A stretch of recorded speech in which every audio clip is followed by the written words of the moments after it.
Hello అమ్మ కుచీలు. ఇవాళ మనము ఒక టెంపుల్ గురించి స్టోరీగా చెప్పుకుందాం. ఆ టెంపుల్ మనకెలా వచ్చింది? ఎవరి వల్ల వచ్చింది? అది మొత్తం నేను చెప్తాను మీకు. ఒకసారి రావణాసురుడు వాళ్ళ అమ్మ రావణాసురుడిని ఒక కోరిక కోరింది. ఏమని అడిగింది?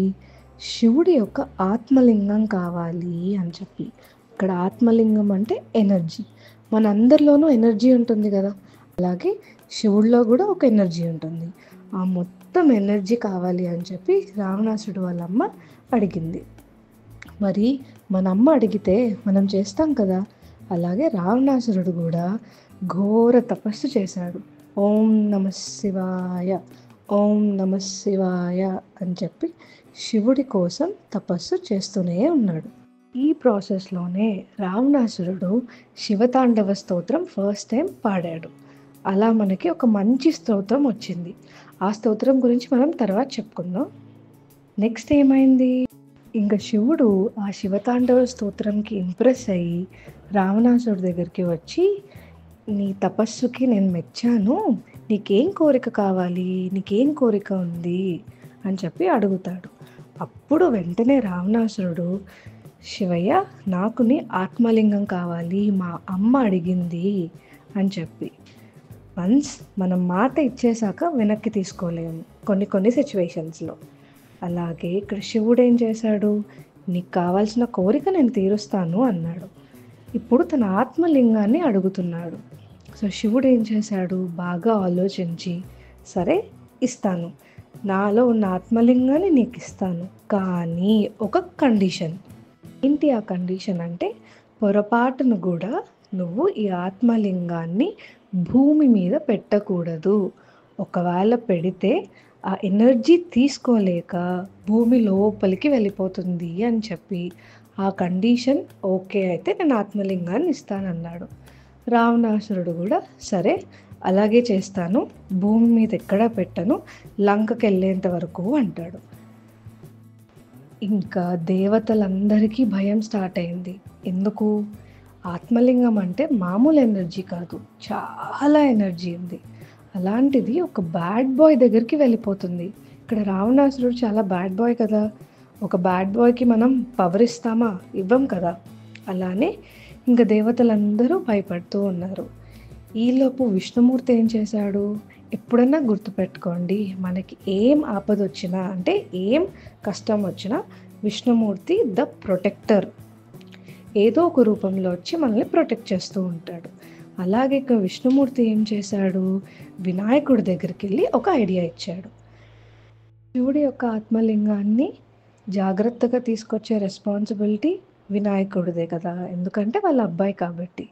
సో అక్కడ విష్ణుమూర్తి వినాయకుడికి ఒక ప్లాన్ చెప్పి పంపిస్తాడు. ఈలోపు విష్ణుమూర్తి తన సుదర్శన చక్రాన్ని సన్కి అడ్డుగా పెడతాడు.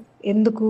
సన్ సెట్ అవుతుంది అని చెప్పి రావణాసురుడు అనుకుని పూజ చేసుకుంటాడు సన్నుకి అని. బికాస్ రావణాసురుడు ఎప్పుడూ కూడా సంధ్యావందనం ఖచ్చితంగా చేస్తాడు. సంధ్యావందనం అంటే సూర్యుడికి మనం దండం పెట్టుకోవడం సాయంత్రం పూట. ఇక్కడ రావణాసురుడికి, అయ్యో నేను సూర్యుడికి పూజ చేసుకోవాలి, చేతిలో ఏమో ఈ ఆత్మలింగం ఉంది, ఎలాగా కింద పెట్టకూడదు అని ఆలోచిస్తున్నప్పుడు ఎదురుగుండా ఒక చిన్న అబ్బాయి ఎదురవుతాడు. ఆ అబ్బాయి దగ్గరికి వెళ్ళి, రావణాసురుడు నాకు ఒక చిన్న హెల్ప్ చేస్తావా? ఇది కింద పెట్టకూడదు, నీ ఒళ్ళోనో నీ చేతిలోనో పట్టుకునే ఉండు, నేను ఆలోపు సూర్యుడికి దండం పెట్టుకొని వస్తాను అని చెప్పి. ఆ అబ్బాయి అంటాడు, సరే నేను పట్టుకుంటాను, కానీ నేను నిన్ను 3 సార్లు పిలుస్తాను, నువ్వు 3 సార్లకి రాలేదా నేను కింద పెట్టేస్తాను అని. అంటే అప్పుడు రావణాసురుడు అంటాడు, సరే నువ్వు 3 సార్లు రావణా అని పిలిచేలోపు నేను వచ్చేస్తాను, నువ్వు మాత్రం ఎట్టి పరిస్థితుల్లో కింద పెట్టద్దు అని చెప్తాడు. ఆ బాబు ఏం చేస్తాడు? అప్పుడు రావణాసురుడు సంజయ్కి దండం పెట్టుకుంటున్నప్పుడు ఈలోపు గట్టిగా ఒకసారి రావణ అని అరుస్తాడు. రావణాసురుడు ఉండు నేను వస్తున్నాను అంటాడు. రెండోసారి కూడా ఓ రావణ అని మళ్ళీ అరుస్తాడు. ఉండు అయిపోతుంది వెయిట్ చెయ్యి అని చెప్తాడు. ఇప్పుడు మూడోసారి ఏం చేస్తాడు?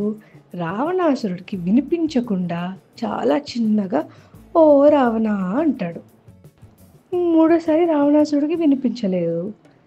ఈ బాబు ఏం చెప్పాడు, 3 సార్లు నేను అంటాను, నువ్వు పలకకపోతే కింద పెట్టేస్తానంటాడు కదా. ఇప్పుడు గట్టిగా రావణాసుడికి వినిపించేలాగా అంటాడు. ఏమని, నేను 3 సార్లు పిలిచాను, నువ్వు రాలేదు, సో నేను కింద పెట్టేస్తున్నానని టక్కుమని కింద పెట్టి అక్కడి నుంచి వెళ్ళిపోతాడు. ఇది విన్న రావణాసురుడు పరిగెట్టుకుంటూ వెళ్ళిపోయి ఆ భూమిలోకి వెళ్ళిపోతున్న ఆత్మలింగాన్ని గట్టిగా పట్టుకోవడానికి చూస్తాడు. కానీ రాదు, ఆ ఎనర్జీ అంతా భూమిలోకి వెళ్ళిపోతూ ఉంది. శివుడు చెప్పాడు కదా. సో ఇక్కడేంటి, రావణాసురుడు పైకి లాగుతున్నాడు, ఆత్మలింగం భూమిలోకి వెళ్ళిపోతుంది. ఈ ప్రాసెస్లో ఒక చిన్న పార్ట్ మాత్రం విరిగి మిగిలిందంతా భూమిలోకి వెళ్ళిపోయింది.